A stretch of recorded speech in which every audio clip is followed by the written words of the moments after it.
Good morning. It is a Wednesday morning, and I am actually in St. Vincent, and I have tried to record multiple videos, but I keep being stupid and doing it while I'm driving, and my Bluetooth will not work. So then I've recorded two 10-minute videos a second time, and I have no sound or volume, so I'm gonna try it this way. I probably should stop and check it. That would make the smart sense to do, but that's obviously not how I roll, so we're just gonna keep rolling this time.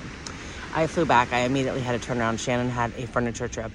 She has multiple furniture trips we get to go on each year. That is such a huge blessing, of course, for me especially, that I love, because I love the people that are on the trips. And so it really is a fun thing that not only is it a reward annual trip for her on the different ones, they've become my friends over the years. So I was very excited to come back to be able to go and spend some time with them. So we are here. But there were two things that I really wanted to share from the end of my trip with Mexico. And then I did create a YouTube channel, and I'm gonna try to put all the videos on there so you can see them in their entirety. So if you wanna stop right now and then just click on the YouTube and go there, you're not gonna get cut off at any point. But here's a excursion, which is what we're doing on Friday maybe, where they're boarding a catamaran.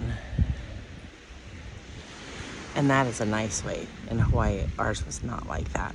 So I know that if you're watching this, you should see how nice and calm this boarding is. So on our final day, my final day in Mexico, I can't remember how much I explained about or what, because I obviously they don't stay, is I had two major issues that were a struggle for me. The first one was I ran out of gas, and I have never been so close to actually running out of gas, but not running out of gas.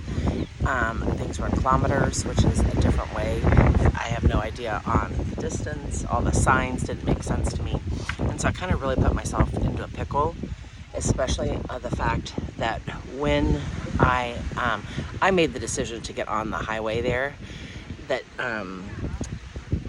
without a full tank of gas, and I should have known better, and I didn't. And I will never do that again, because I then realized once I get off the highway, there were two very scary roads that were like the roads to my death, I swear, that were literally dirt roads that you would never advise anybody to go down to, were my two options to get to gas. So with that being said, I obviously survived. I don't know how I didn't run out of gas. That little Kia went and went and went. I was so damn proud of that. I was able to stop and in Spanish ask one group of workers if they had any gasoline. They did not. They only had diesel, but they said that if I got stopped because they were getting ready to leave, that they would pick me up on the side of the highway and not leave me, which that was very nice. And the second one is I had pulled over and was talking to a kid at a roadside stand asking for help, and another guy stopped by and he realized that I was kind of in distress, and so I was heading down the let's see if you can see they're all boarding their catamaran, that he was heading down the one dirt scary road to get to gas, and he followed me to make sure I made it. So the other thing I did that I got myself in a pickle of, and this happened right after I got gas, and so I happened to be on the phone with Shannon, and I probably was already mentally just wrecked. But I pulled up basically at kind of like the crux of an elbow of a road, and there was a older couple that was there. And the long and short of it is they have a shtick, and that shtick is that you have to pay them 10 pesos in order to pass. And when I'm starting to question, are you telling me I have to pay you to go in front of your house? The wife realized I was hesitating, and she got up and pulls a chain across the front of my car to block me from going into the road. I think that's when I realized, oh God, that probably was not very smart, especially the fact I have my entire life in my car, my passport, everything.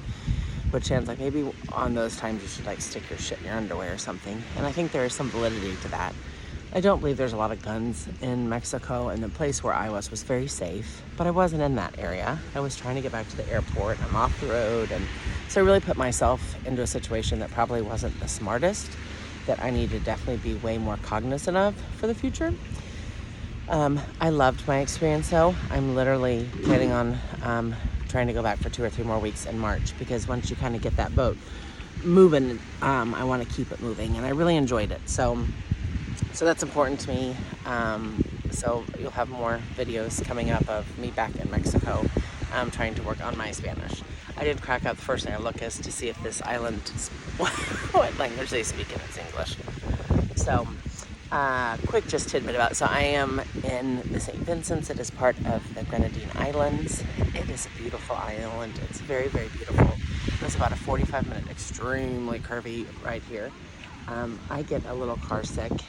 Fortunately, I was okay, but a lady who doesn't get car sick, she about got car sick. So it is definitely one of the curviest roads I have dealt with.